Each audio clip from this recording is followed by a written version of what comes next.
Hello, and welcome to another episode of D.U.M Talks. I'm your host, Dan Mitchem. Today's guest is my football-following friend, Kristy. How's it going, Kristy? Hey, so you want to know about football, huh, Danny boy? Yeah, we're going to talk about the Super Bowl today since you're a big fan. Why, yes, I am. Mostly I'm a fan of the Seahawks, which unfortunately we did not make it to the Super Bowl this year, but we did make it to the playoffs. Go Hawks! Whoop whoop! Yay. It's funny that we're talking about this, and I don't know if all the listeners know, but I grew up in California. I grew up without a dad, and my mom would take me to Disneyland on Super Bowl Sunday because when I was a kid, that was the best day to go. There'd be no lines. Pretty much everything was like a 5-minute wait.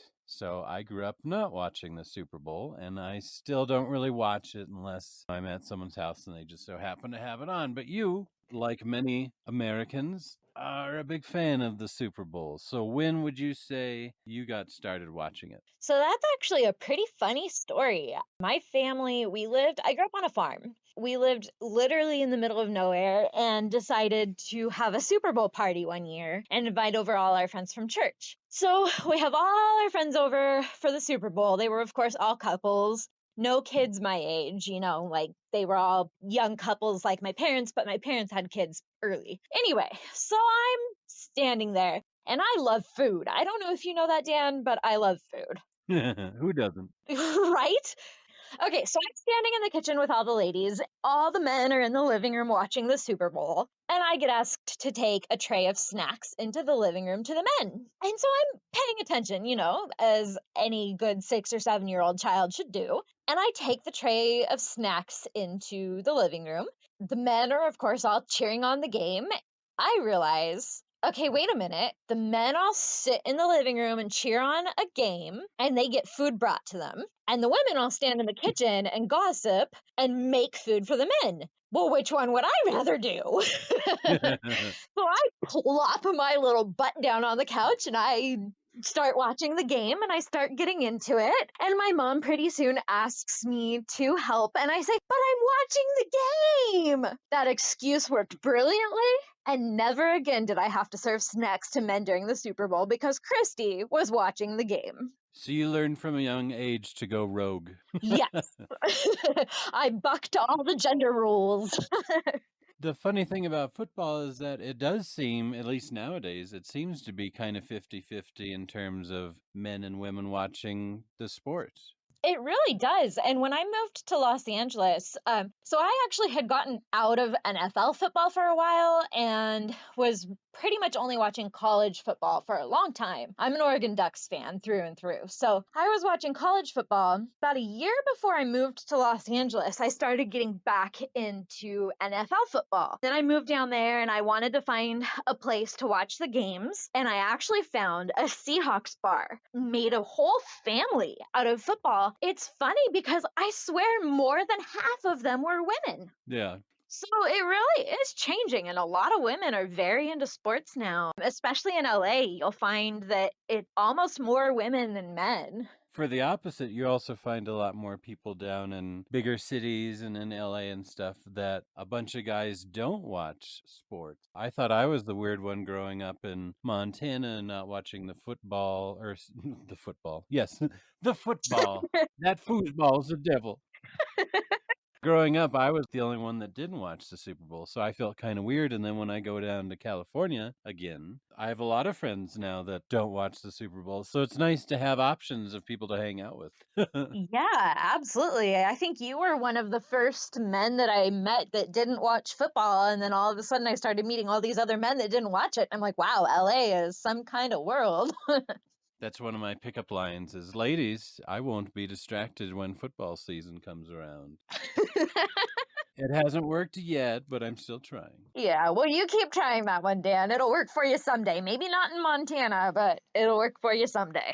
One day. Do you like watching other sports as much as football, or would you say football is your favorite? Football is definitely my favorite. I used to be an addict with basketball. Basketball is my Mhm. sport. I'm a Portland Trailblazers girl in my heart, and I also love the San Antonio Spurs. I actually went to watch game one of the NBA championship finals in 2005 between the San Antonio Spurs and the Detroit Pistons in San Antonio, and that was the experience of a lifetime. Yeah, after my grandma passed away, I just stopped watching basketball quite as much. Now football is my thing. Very nice. I'm the kind of person that would rather play the game than watch it, but I'd rather watch it live than watch it on TV. I'm completely useless when it comes to watching sports on TV.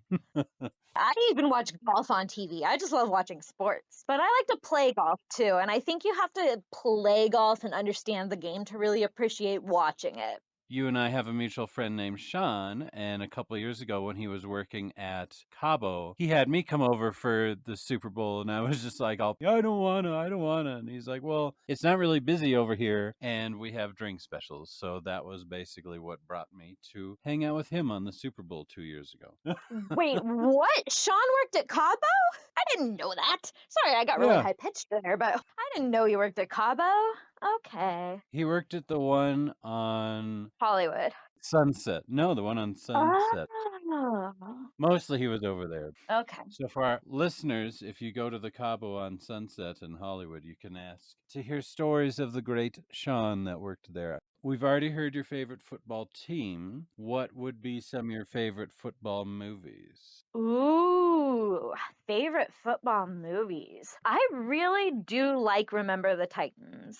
Not to get into anything political, of course, but race relations have always been close to my heart. And I know Remember the Titans kind of deals with some of that a little bit. It's a good movie. I like it. What about The Longest Yard, either the original or the remake? Oh, I forgot about The Longest Yard. I haven't seen the original. That's with Burt Reynolds, right? Yeah, I believe so. Yeah, I've seen the remake with Adam Sandler and Chris Rock in it. Oh gosh, that is so funny. I cry. Every time Chris Rock's character dies, I cry. I can't handle it. It's awful. Spoiler alert if you've been living in a cave the past decade or two and haven't seen I think it. like 2 decades. Yeah, you'd have to be in a cave for an awful long time. Probably. And then, of course, there's The Water Boy, which is a great one. Haven't seen it. I'm not an Adam Sandler fan. I like Mr. Deeds. I like The Longest Yard, and I like 51st Dates, and there ends my list of Adam Sandler movies that I actually enjoy. Most of them I have not seen. Happy Gilmore was okay. But see, again, that's about golf. Well, this will be the one time on Dumb Talks you ever hear me say, I hope Adam Sandler isn't listening. Well, Adam Sandler, if you are listening, and I hope you are because Dan's amazing, then I apologize and I will be sure to see Waterboy. Yeah, and put me in if you do a sequel. Put me in any of your movies. Yeah. You make a great water boy. You'd just be like, what? What? They're not throwing the ball anymore? Oh, okay. Here's your water. I just think they should show more of the cheerleaders because that's what kind of ropes me in. It's the cheerleaders, the commercials, and the halftime show, depending on the artist. It's funny because that actually ties back into something we were talking about earlier. I have a feeling that the reason they don't show the cheerleaders as much as they used to is because so many more women watch the sport than they used to. Well, then they could divide in half, have half guys, half girl cheerleaders. That would actually be pretty cool. There was a male cheerleader for one of the NFL teams. I can't remember who. I want to say the Cowboys, actually. There was a male cheerleader, and it was posted on the NFL memes page on Facebook. He was getting a lot of body shaming and gender shaming and all kinds of stuff. And me and two of the men that follow that page were defending him and telling these assholes that they were being jerks and needed to stop like body shaming and gender shaming this guy. It was actually cool that there was a male cheerleader and more power to him. Well, that is actually how I became friends with my friend Brandon in Kansas City. One of the men that was defending the cheerleader with me, and I sent him a Facebook friend request. And we talk probably far more than most people who just randomly meet on the internet do. But that's just who I am. And he hasn't tried to kill you, so that's a plus. Yes, exactly. I was going to actually move to Kansas City because that's also where I have some other friends. So I was actually going to move over there. And I was like, hey, Brandon, like, we'll be able to watch football together. And then I didn't move there. So now, I threw away my Kansas City Chiefs earrings into the ocean before I left Hawaii. Or, You basically recreated the scene from Titanic. You threw your earrings into the ocean. Yes, exactly. Just like Titanic. Have you ever been to a game, either in person or at someone's house with a bunch of people, where you're like the only person rooting for the other team? Well, actually, yes, I have. My first NFL game that I went to was a San Diego Chargers and Baltimore Ravens opening season game. It was at the Chargers Stadium, and I bought a Chargers cap so I could fit in, but secretly I was rooting for the Ravens. And I do believe the Ravens won. That was back, 2008, though, I think. Long time ago. So, kind of hard to remember some of that stuff. And then another time, I went with some friends to the Chargers and Seahawks down at, I think it was Qualcomm Stadium in San Diego before the Chargers moved to Los Angeles. Yeah, of course, I was rooting for the Seahawks, and I got quite the sunburn. Pretty much anytime I'm at someone's house outside of the Pacific Northwest, if I'm rooting for the Seahawks, I'm alone. Does it feel awkward being the lone sheep, or do you just not care and continue hanging out? If I'm rooting for my Seahawks, I don't give two shits. Who cares who I'm rooting for? Because I bleed green and blue. Do you ever do the whole face painting when you go to an actual game? I have put temporary tattoos on my face.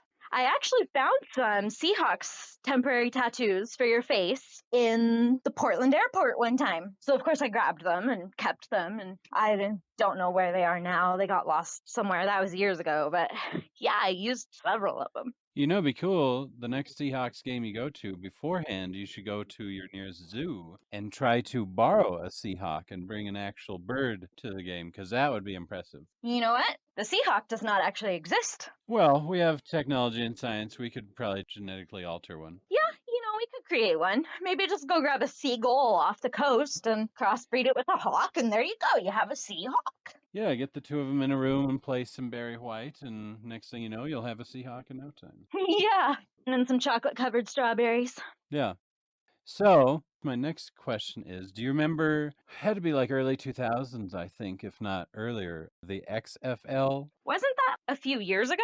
No, I mean, it had to have been a long time ago when we were at least teenagers. I just remember seeing bits and pieces of it, and I thought it was cool because the cheerleaders actually dressed themed to whatever the team mascot was and everything. Yeah, they tried bringing that back.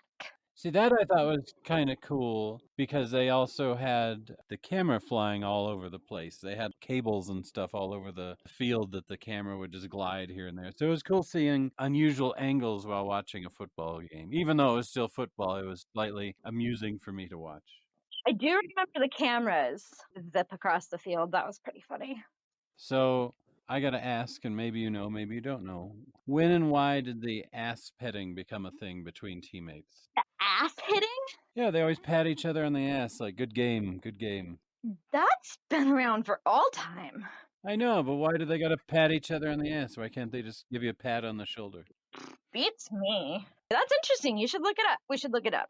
We should. I thought you were going to tell me some fancy story, but no. It's just guys being guys, I guess. It's just guys being guys. Yeah, because they do that in baseball and basketball and everything. I mean, it's not exclusive to football. Oh, no, I know. What about this? How come there's no girls' football team? I mean, we have girls' teams for pretty much every other sport, it seems like, but football. There actually is, but it's very sexist. It is fun. the LSL, which you would probably enjoy watching because you are a sexist, chauvinistic pig. Just kidding. Thanks, Mom. You're welcome. So it's just a goofy thing. It's not a real thing. So why isn't there a real girls' football team or multiple girl football teams? There's also the Powder Puff Football League. It's just, I don't know, it's a very sexist thing. Women apparently are incapable of tackling each other and suffering the same kind of brain injuries that male football players suffer. So in all the women's leagues, they can't tackle each other. So you've got Powder Puff Football and you've got the Lingerie Football League, and those but women are not allowed to tackle each other outside of the lingerie football league. I believe they can. It's totally different rules. So they don't have an actual WNFL, but they absolutely should. Yeah, I always wondered that because you see women in every other sport, and I just never knew why and why not. Maybe one day in the near future, you'll be the quarterback for the Seattle Seahawks. Hell yeah. But there actually was in college football for Vanderbilt, I believe, a female student named Sarah something who kicked for them. She was the starting kicker. Yeah, I mean, they have finally let a female college student play college football with the boys. So it's possible that we will see a women's league one day. Would you personally play football? And if so, what position would you play? So I suck at sports because I have a very poorly built frame, but I would absolutely play if they let me. I have played football in school in like PE and stuff. I would probably play, oh gosh, tight end. Yeah. I have a tight end. What does that position do? So a tight end plays on the end of the line, obviously, and they are an eligible receiver. So your tight ends are the ones on the outside that come out. I don't know. I'm not really good with positions, but the tight end is an eligible receiver and they catch the ball and can run it in. But they are generally not the ones that take the longer passes. Your longer passes are generally going to go to like the wide receivers. The tight ends are in there as eligible receivers to catch the shorter passes. Yeah. You can maybe tell me I'm wrong for this next part, but the team members that are always in the center just seem like they have a boring job because when they yell hike, they just run into each other, and that's all they ever get to do, it seems. Yeah, so that is actually your offensive line. The offensive line, so the center is the one that hikes the ball. The linemen are the ones that line up on the line of scrimmage. Their job is solely to protect the quarterback and the receivers. So they actually have a very important job.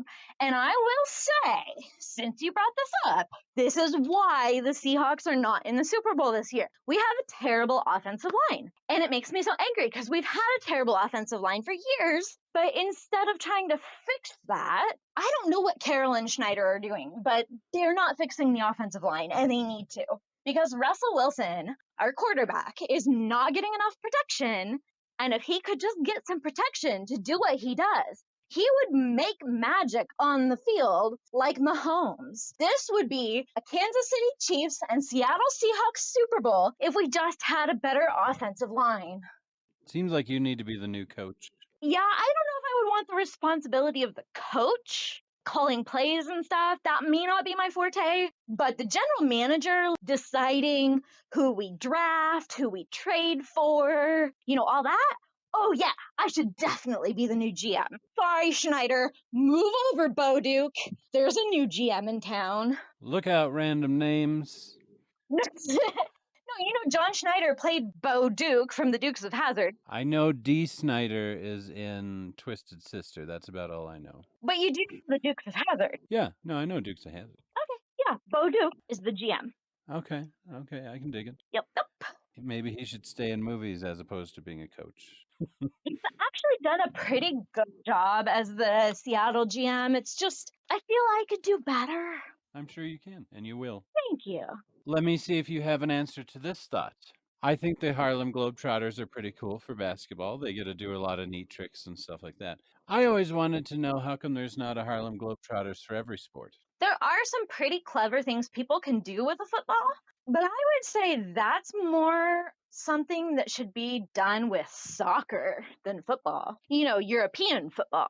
Well, yeah, there's people that can do soccer tricks really well and everything. I actually was in soccer camp for 4 years back in middle school. It was cool because each year on the first day they brought in like a professional player. He would do bicycle kicks where you basically do a backflip and kick the ball while your legs are up in the air. He'd do juggling where you keep the ball off the ground, and you're kicking it with your legs and knees and everything. Right. They would show you the cool tricks that you can do once you practice enough at the sport. I wouldn't be surprised if there was one for soccer, but yeah, you don't see one for baseball or football or anything. All right, next question. What is your favorite either to make or to enjoy Super Bowl snack? Ooh. Okay, my favorite to make is homemade spring rolls. I actually made those one year for a friend's Super Bowl party, and they were a really big hit. Everybody loved them. It was great. Lots of fun to make. My favorite to eat and enjoy would be boneless wings, either honey barbecue or buffalo. Very nice, very nice. Ranch only, no blue cheese. That blue cheese nonsense can go away. I know. You know what I hate? I hate the fact that Lucy never, ever, ever gives Charlie Brown a chance to kick the football in Peanuts. Right? That bitch. But it's kind of a catch-22 because you could also hate how dumb Charlie Brown is for keep thinking after all these years that Lucy's going to keep holding the ball for him. This is true. Are you in the wrong if you're the trickster? Or are you in the wrong if you're the over and over and over tricky?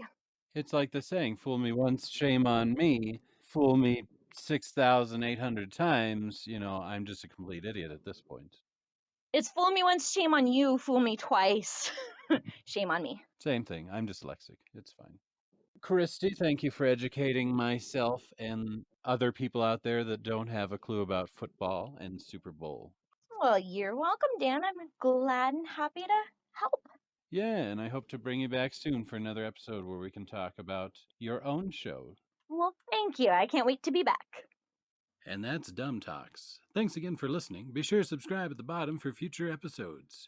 Who knows? Maybe I'll be talking with you next.